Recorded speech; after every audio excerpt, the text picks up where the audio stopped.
जय श्री राम। हर हर महादेव। मी सचिन पाटील। ब्राह्मणों से करता था नफरत, इसलिए सीने पर पैर रखकर काट दी ब्राह्मण पुजारी की गर्दन। मध्य प्रदेश मधली ही बातमी। मरणाऱ्या पुजाऱ्याचं नाव इंद्रभान द्विवेदी। किती लोकांनी ही बातमी वाचलेली आहे मला माहिती नाही। एक ब्राह्मण मारला गेलाय आणि तो याच्यासाठी मारला गेला की तो ब्राह्मण आहे, पुजारी आहे, आणि मारणारा ब्राह्मणांशी त्याचं वैर होतं, तो त्यांना शत्रू समजत होता, त्यांचे तो तिरस्कार करत होता। एवढंसं कारण पुरेसं होतं एका म्हाताऱ्या ब्राह्मण पुजाऱ्याची हत्या करण्यासाठी। आज जर का ही हत्या इतर कोणाची झाली असती, अखलाक सारखा कोणी मारला गेला असता किंवा एखादा दलित मारला गेला असता, तर आता आपल्या देशाची परिस्थिती काय असती? न्यूज चॅनल्सवर पॅनल डिस्कशनमध्ये कुठला विषय सुरू असता? एका मोठ्या जेनोसाइडची, एका मोठ्या हत्याकांडाची तयारी सुरू आहे, तशी प्रिपरेशन केल्या जाते आहे, तशा पद्धतीचे नारे दिले जात आहेत। ब्राह्मण भारत छोडो पासून ते भुरा बाल साफ करो, तसं तिकडे उत्तर आहेत। आणि महाराष्ट्रात तर पुस्तकं निघालेली आहेत, आणि पूर्ण टीमवर्क कसं असलं पाहिजे आणि कशा पद्धतीने ब्राह्मणांचं हत्याकांड हत्यासत्र करायचं आहे, याच्यावर पुरुषोत्तम खेडेकरांनी तर पुस्तक लिहिलंय की ब्राह्मणांच्या विरोधात एक दंगल झाली पाहिजे, त्याचं नेतृत्व मराठा तरुणांनी केलं पाहिजे। आणि त्यामध्ये दंगलीसाठी जी कारणं दिलेली आहेत की ज्या भाषेमध्ये ब्राह्मणांबद्दल आणि ब्राह्मण स्त्रियांबद्दल जे बोलल्या गेलेलं आहे, त्याच्यासाठी त्यांच्यावर केस झाली, त्यांना माफीनामा सुद्धा द्यावा लागला, आणि आज त्यांचे अनुयायी सावरकरांना माफीवीर म्हणतात। मजेची गोष्ट आहे। आणि त्याच पुरुषोत्तम खेडेकर यांच्या वाढदिवसाला संघाचे राहिलेले, ज्यांना बाळासाहेब चड्डीवाले म्हणायचे, असे नितीनजी गडकरी जे आज भाजपमध्ये आहेत, आपल्या रस्त्यांची, आपल्या वाहनांची, आपल्या दळणवळणाची काळजी घेण्यासाठी एक मंत्रालय त्यांना दिलेलं आहे, आणि त्या मंत्रालयाच्या मार्फत त्यांनी जे E20 फ्यूल आणलेलं आहे, त्याच्यावर कुठल्याही पद्धतीचं व्हॅलिड, कुठल्याही पद्धतीचं योग्य स्पष्टीकरण त्यांनी आतापर्यंत दिलेलं नाही। E20 फ्यूल झाल्यानंतर पेट्रोलच्या किमती ज्या होणार होत्या त्या तर व्हायच्या राहिल्या, शेतमालाचा भाव वाढायचा राहिला, त्याच्यासाठी आम्ही त्यांना कधी प्रश्न विचारत नाही। आम्ही कधी विचारत नाही त्यांना की आम्ही इतका रोड टॅक्स देतो, तरी सुद्धा आम्हाला टोल टॅक्स का भरावा लागतो? रस्त्यावर चालणं हे तर आमचं हे आहे ना, अधिकार आहे ना, तरी सुद्धा आम्हाला त्याच्यावर चालण्यासाठी त्याच्यासाठी टोल द्यावे लागतात, कारण की तुम्ही रस्ते चौडे केलेले आहेत। पण असो, त्याच्यावर आम्ही प्रश्न विचारत नाही, कारण की बाबा हिंदुत्ववादी सरकार आहे, शासन प्रशासन हे धर्मवाद्यांचं आहे, आणि मोदी है तो मुमकिन है, आणि ही कारणं असतात की आम्ही यांना अशा किचकट प्रश्नांमध्ये आम्ही पाडत नाही। पण असं असताना त्या पुरुषोत्तम खेडेकरच्या वाढदिवसाला नितीन गडकरी जातात, आणि तिथे बीजी कोळसे पाटील त्यांच्या तोंडावर नरेंद्र मोदींवर टीका करतात। त्या टीकेला कुठल्याही पद्धतीचं प्रत्युत्तर भाजप समर्थक किंवा आजचे संघ भाजपाचे समर्थक देत नाहीत। पण एक थोडीशी काडीच्या एवढी जर का टीका किंवा सुईच्या टोका एवढी टीका जर का मोदींवर भाजपाच्या एक्स समर्थकाने किंवा हिंदुत्ववाद्याने केली, तर बीजेपी आयटी सेल ऍक्टिव्ह होऊन जातं आणि अजित भारतीच्या विरोधामध्ये लेख लिहायला लागतं, किंवा जेही कोणी भाजपाच्या विरोधात बोलतात त्यांना याला काय कळतं? प्रातस्मरणीय श्री श्री श्री पूज्यपाद मोहनजी भागवतांबद्दल असे शब्द वापरणारा किती नाईव आहे, किती बावळट असू शकतो? संघाची रचना त्याला माहिती आहे का? ही रचना भेटली तर सांगा बरं मला एखादी वेळेस, कुठं आहे ते? शिबिरात त्याच्यासाठी यावं लागतं, शाखेमध्ये यावं लागतं। सोपं असतं का राजकारण? काय काय करावं लागतं?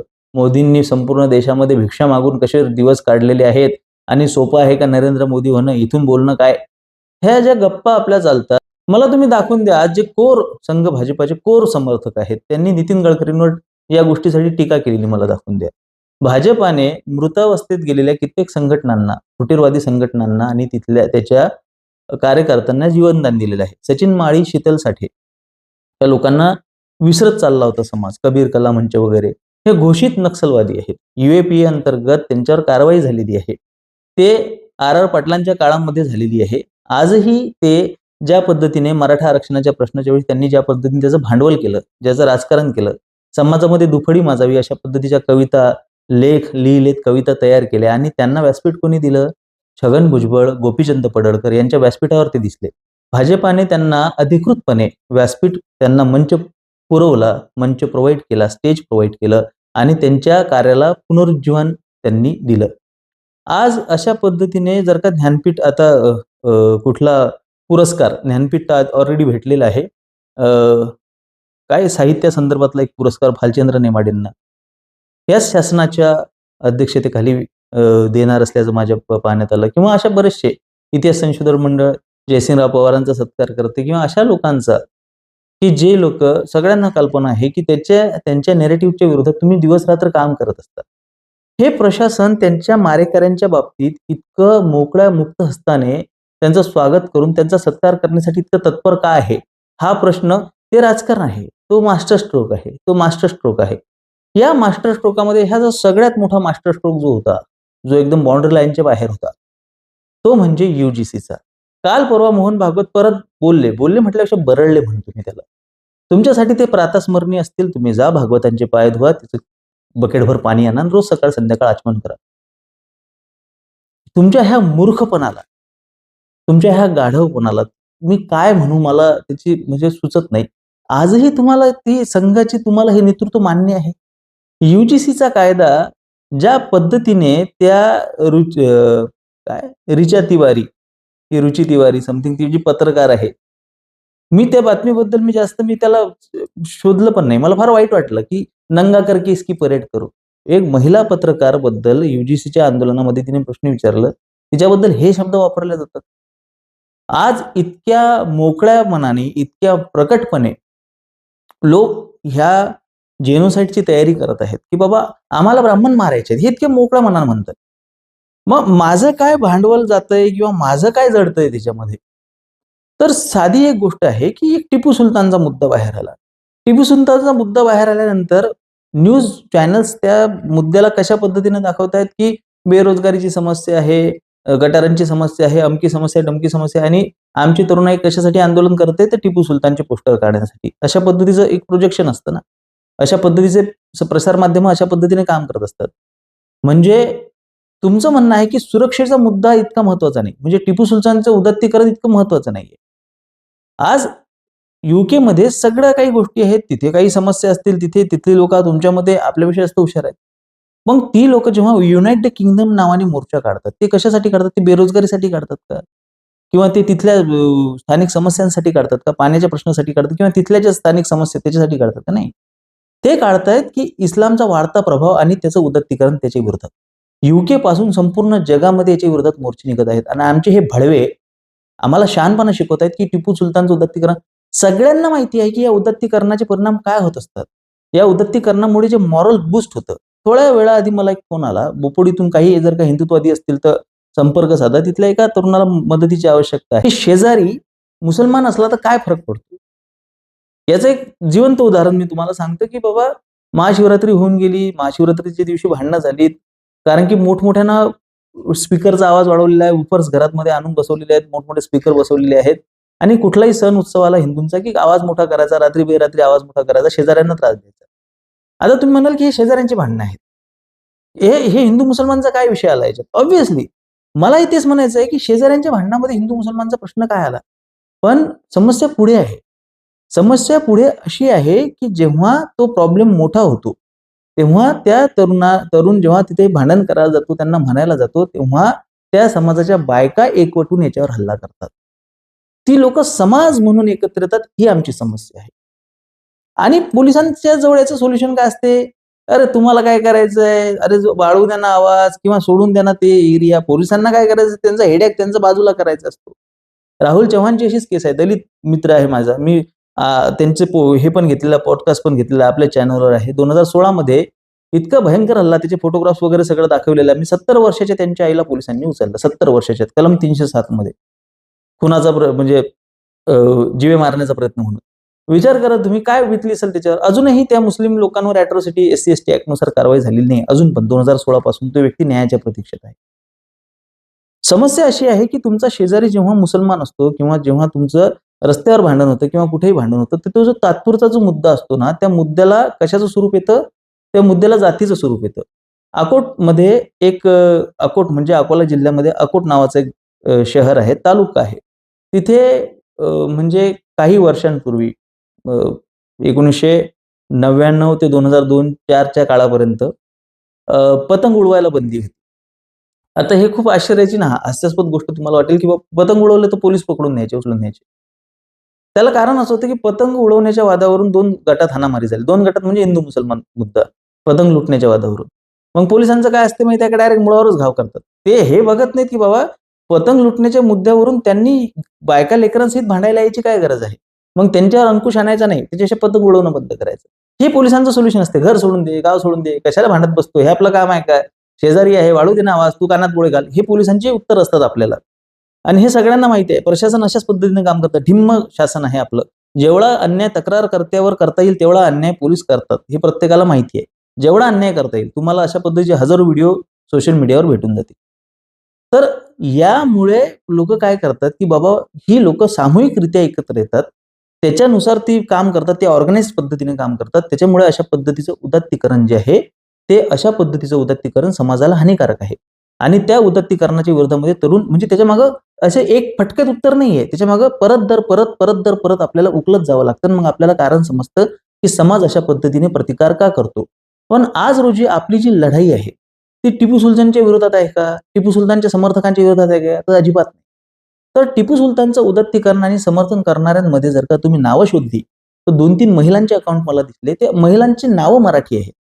मराठी वाटतात, भासतात आणि ते पाणी पिऊन सांगत आहेत, की बाबा टिपू सुलतानने आम्हाला कसं काय आम्हाला हे केलंय, आमचा कसा रिस्पेक्ट केलाय, आम्हाला कसा सन्मान दिलेला आहे, आम्हाला स्तन झाकण्याचा अधिकार नव्हता वगैरे अशाची मी हे बघतोय आणि स्त्रियांचा सन्मान करणारा टिपू सुलतान.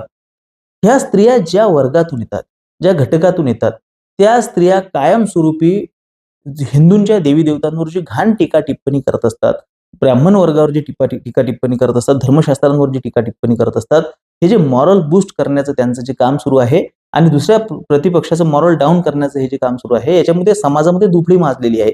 एक वर्ग घाबरलेला आहे, एक वर्ग भीतीच्या अवस्थेत आहे. तो काहीही व्यक्त करायला जातो, काहीही बोलायला जातो. तर तुम्ही फक्त भीमटोला, #भीमटोला नावाने Instagramवर किंवा Facebookवर किंवा YouTubeवर सर्च करा. तुम्हाला शेकडो पण नाही, हजारो व्हिडिओज दिसतील. कोणाला उठाबशा काढायला लावल्या जात आहेत, कोणाला मारहाण केली जात आहे, कोणाची धिंड काढली जाते.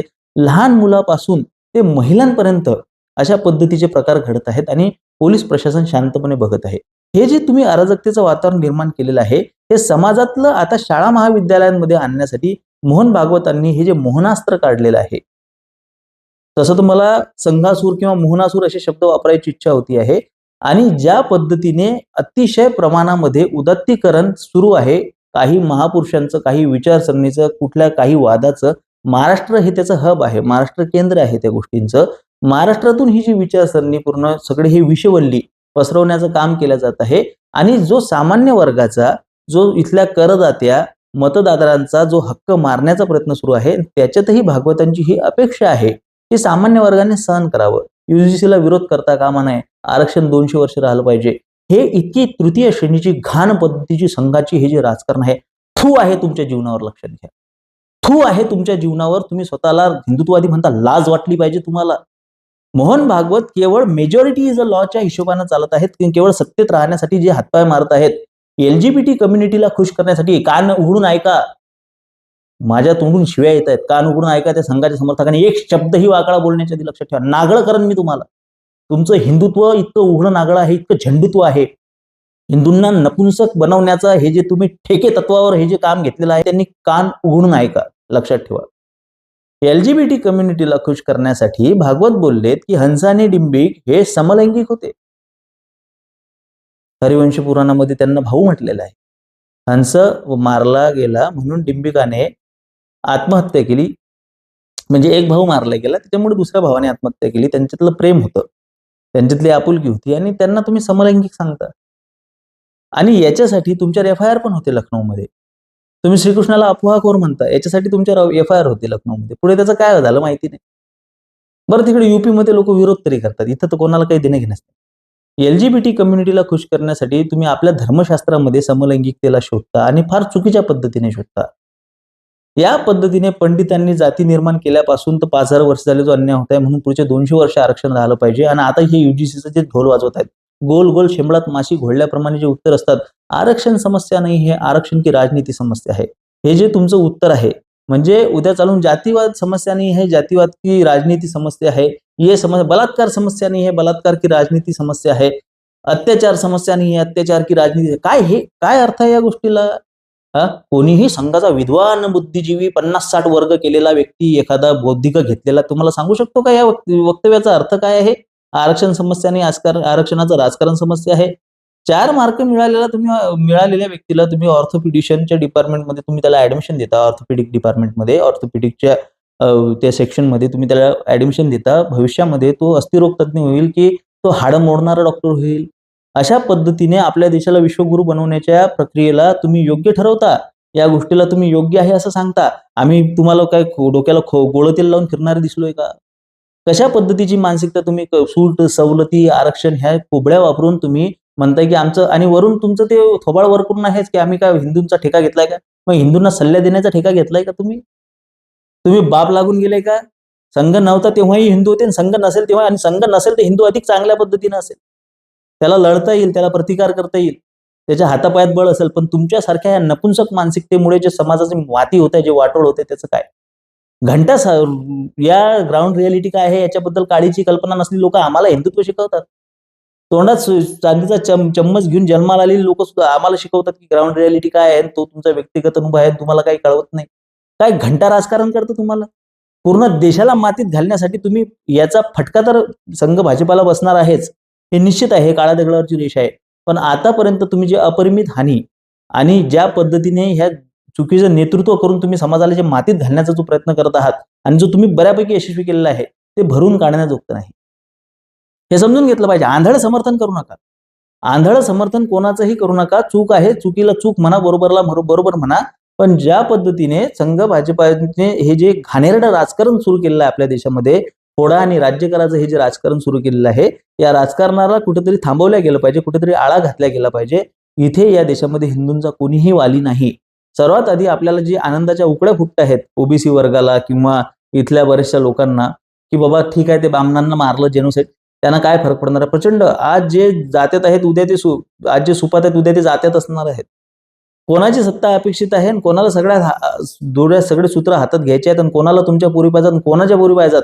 ज्यांना SC/ST ऍक्टच्या बद्दल काही नॉलेज नसेल त्यांना सांगतो की 80 ते 85% जे SC/STच्या केसेस आहेत त्याच्यामध्ये 80 ते 85% हे ब्राह्मण, बनिया आणि राजपूतांच्या विरोधात नाही आहेत, तर ओबीसीच्या विरोधात आहेत. आजही तुम्ही जर का आरक्षणाचं जर का गणित काढलं तर याचा सगळ्यात जास्त फटका जो आहे तो ओबीसी वर्गाला बसतोय. हा जनरल कॅटेगरीपेक्षा ओबीसी कॅटेगरीला जास्त बसतोय. ही साधी अक्कल, ही साधी गोष्ट जर का आपल्याला समजत नसेल तर आपण पोगो बघण्याच्या लायकीचे आहोत. त्याच्यामुळे आपण हे समजून घेतलं पाहिजे की आज आपल्या देशाची परिस्थिती कशा पद्धतीची होत आहे, सुरक्षेचे प्रश्न कशा पद्धतीने निर्माण होत आहेत.